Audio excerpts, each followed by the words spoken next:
Yes, sir. You just found it. In the course with you. Let's chat.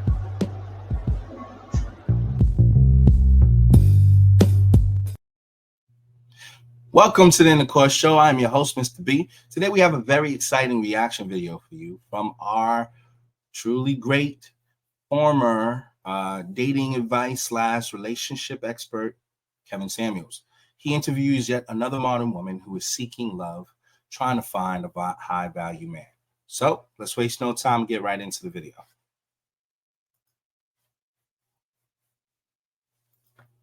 Yes. I cannot say what's wrong or right. Oh, I was just See, no.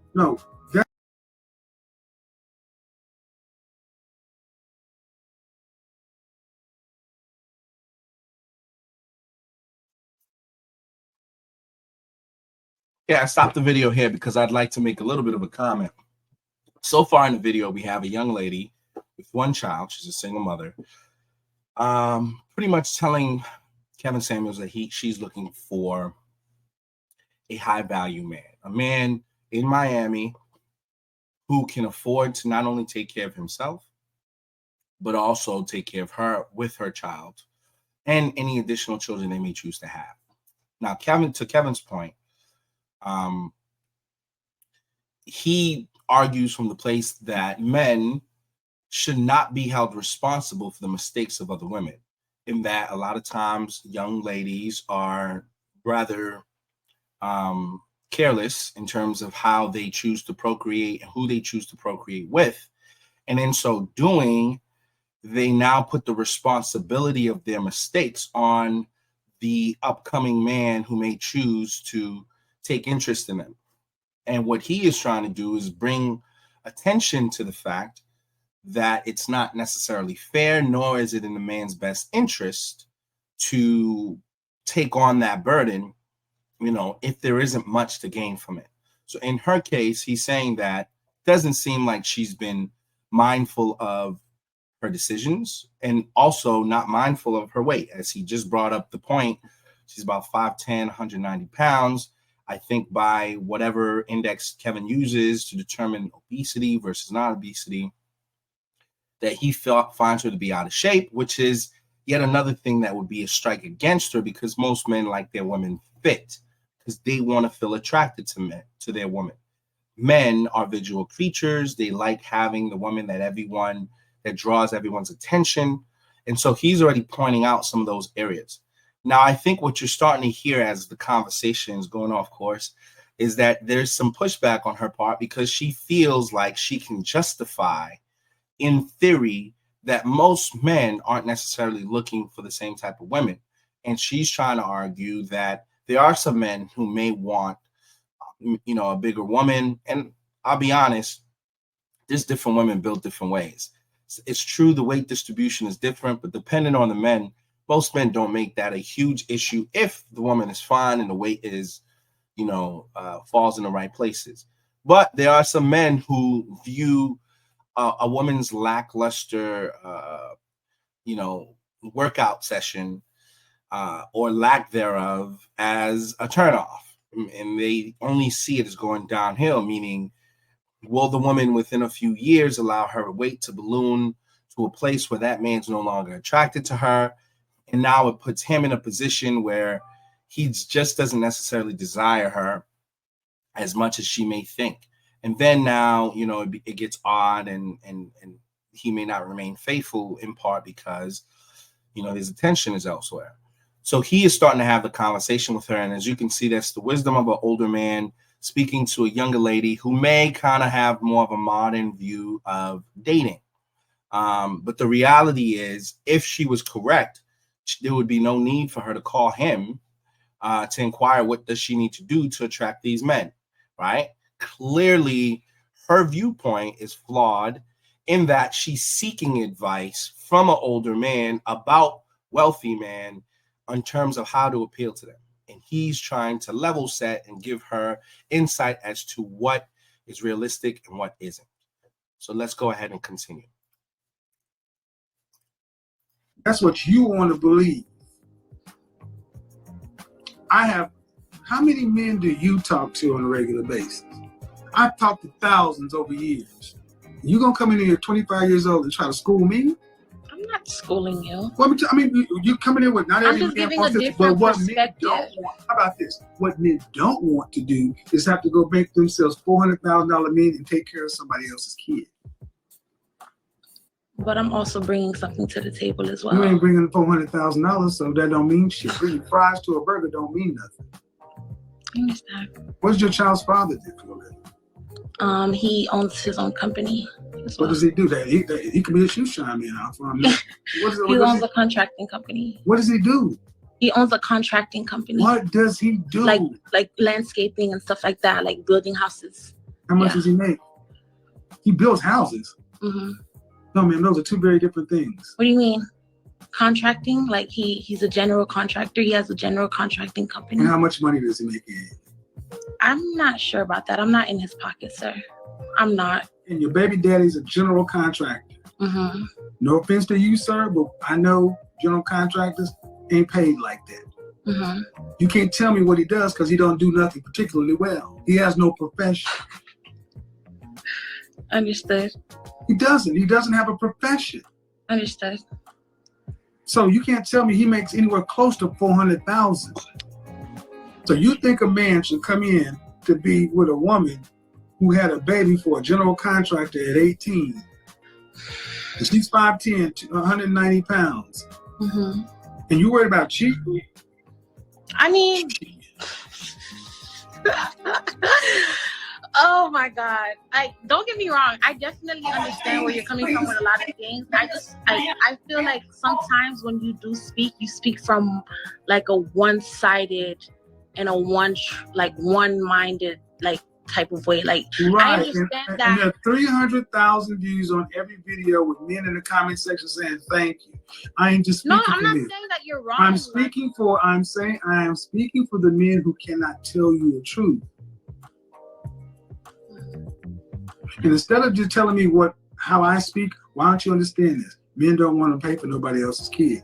Men don't want women to weigh more than them at their height. You've heard this. You know this. You can't do anything about a kid, but you can do something about your height. I mean, about your weight. Understood. I am. Then the notion that somebody should come in and $400,000, even if he was making $200,000, how much do you plan on making? I plan on honestly making around $400,000 as well. Okay, what's your degree? I don't have a degree, sir, but not everyone needs a degree. What do you plan on making $400,000? What high income skill do you have to bring in almost right now, I own a mobile bartending company. Okay, we do influencers as well. Hold on. Yes. Mobile bartending. Mm-hmm. How long you own this business? I've owned it for more than 2 years. More than 2 years. Mm-hmm. Did you go to the bank to get financing, or did you go to get your initial round of funding? I'm financing my company myself. Most people, you're just thinking that money come in, money come out. Okay, wanted to pause here just to add a thought. This is a lot of times where Kevin gets a lot of scrutiny because most of his critics, which tends to be women, feminist women, a lot of times, or feminist-minded women, feel as if he picks on people who are not equipped to debate with him. And he has a reputation of being, I guess, a bully or mean to these women who maybe come across as victims on his show. And I disagree with this point of view. I think what he is doing is he is challenging the young lady to think through her assumptions. She is assuming that based on her business, she'll be able to generate $400,000. And she is not connecting how that would be possible. And so some people might call that her being delusional in terms of just hoping that something will be without really counting the costs and taking the steps to assess that. And so I think what he's trying to do here is to draw a comparison between how absurd it may be to assume that she's going to find this man this high value man who's going to make $400,000 and who's going to only desire and want her. But she does not understand what it takes for a man to actually earn that type of money. And so what he's doing is he's trying to ask her, well, what do you plan to contribute to the business? And then so asking, she's like, oh, I will make money too, and I will be able to contribute this amount of money because my business will make X. And so he's going down that rabbit trail with her, trying to assess, like, why do you believe that you'll make this amount of money? Now, as you can see, she's struggling to find answers around that. And I think that speaks more to the fact that she's not often challenged like that. And I don't know if that's maybe a lack of a male presence in her life, a lack of having a father or someone who's willing to sit her down and say, let's think through these things. I don't know if that's really at the core of this, but I think this in a way is very beneficial for her because she's getting the insight from a man, or older man, who's lived life, and really from a guy who's a father to also a young girl, who's telling her the reality of the situation. And a lot of times we have people in our society, young ladies, who are in some ways delusional about what they think may happen. It's a very hypothetical, fantasy sort of things that they create in their mind about how things will play out. And that's not to say that those things don't always work out, but it is always good to be sort of grounded and challenged on some of your assumptions. I mean, I think men do that all the time to each other, where we challenge each other.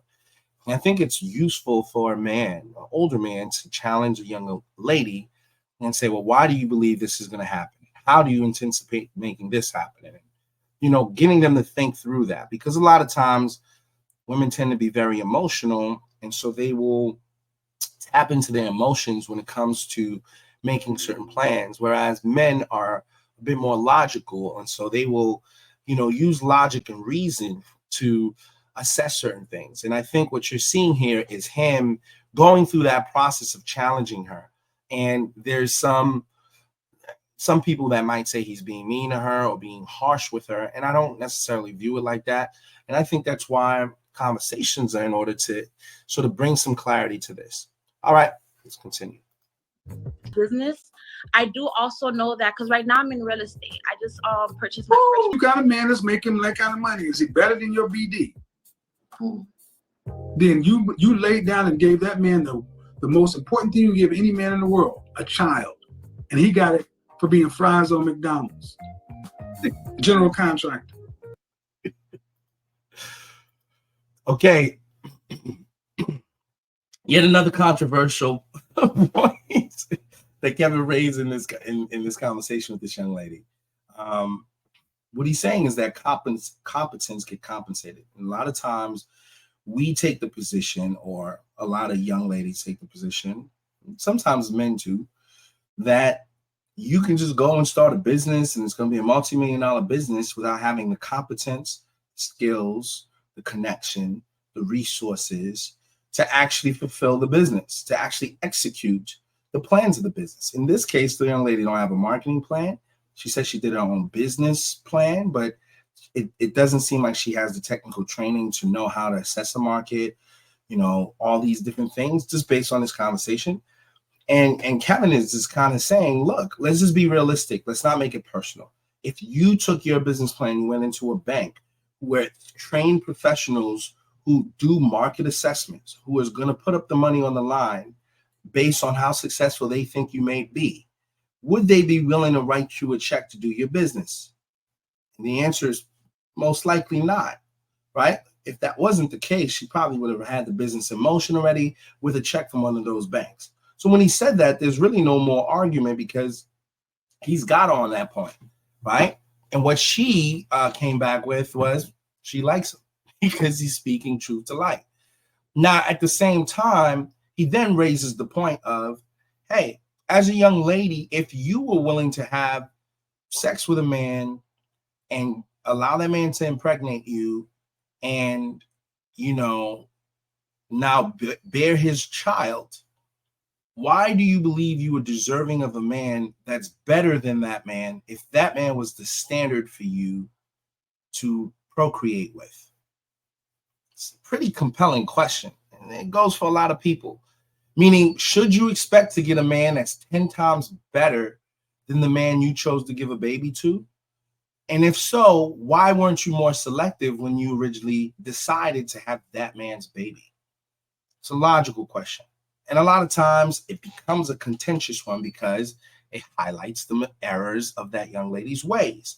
He's exposing the fact that a lot of times women are not intentional with their actions, but they are emotional with their actions. And so you will make an emotional decision to be with someone that really isn't to the standard that you so desire. But then you will drag a relationship out, give that man children, only to resent him later, leave him, and now go position yourself to find someone of higher class or better, rich man, someone of means who's going to come in and somehow take over your mistakes and be better than that man. But here's a bigger question. Do you even have the skills that if you were to attract a man like that, to keep a man like that? Because both men don't necessarily think the same, right? A man who's, of the 1%, who works hard, who's got work ethic and who does these things, lives a totally different lifestyle, has a totally different set of values, and is probably far more disciplined than a man who doesn't have those skill sets and those means. So now why is it that you expect whatever, expectations you had of the man you gave the child to, why would you think that those same expectations would apply to the new man? Right? Because they're two different types of guys, right? So this is what he's trying to say. He's highlighting, even if you did attract that man, why would that man want you? And what would you bring to that man that adds value to him? And I think this is an area where ladies can learn from. Check about your value proposition to any man that you're dealing with. Figure out how you can serve that man's interest. If that man's an entrepreneur and he needs somebody to hustle with him, hustle with him. That's what distinguishes you from any other women that may be competition to you, right? In this case, he's highlighting all these things for her. To me, I don't view this as a slight or an attack. I think he's empowering her to say, look, you're still young. You're 25. Yeah, you had a child, but you can control your weight. You can educate yourself in certain areas and figure out who is this type of man that I desire? What is it about him that would stand out? And how can I add value to him? To me, the greatest employees in any organization, the greatest servants in any organization, whether that be a church or a bank, right, is people who are willing to serve, people who are willing to figure out what's needed and to do it, to fill the gap. And before you know it, you will elevate in rank, you will elevate in stature because you are solving a problem. Most people don't understand. Most managers are people who can solve problems, who can balance multiple problems and be proactive and preemptive in solving them, thereby reducing costs and increasing profitability to an organization. So as a young lady or as a person in general, figure out what problem you can solve in a relationship, right? Hey, your man is this, he's busy, he's on the go. Hey, make sure he's got a meal. Make sure you're checking in. Make sure there's things you could take off his plate so that he can think of you as a useful asset to him.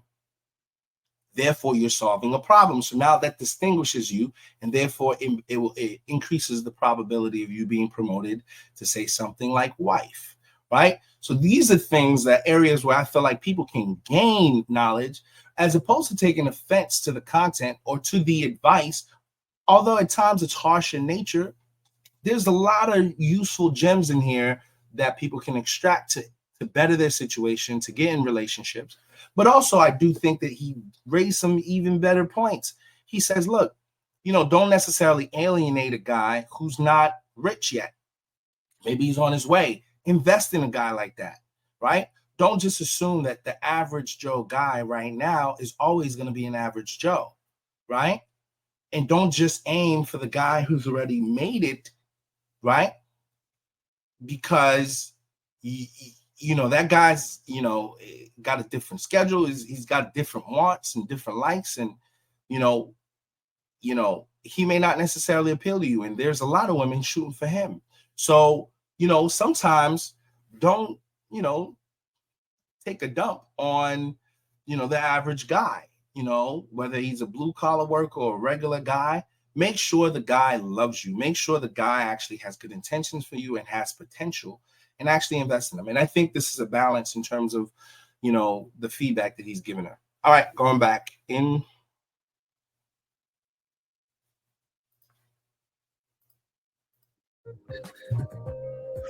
Come on, man.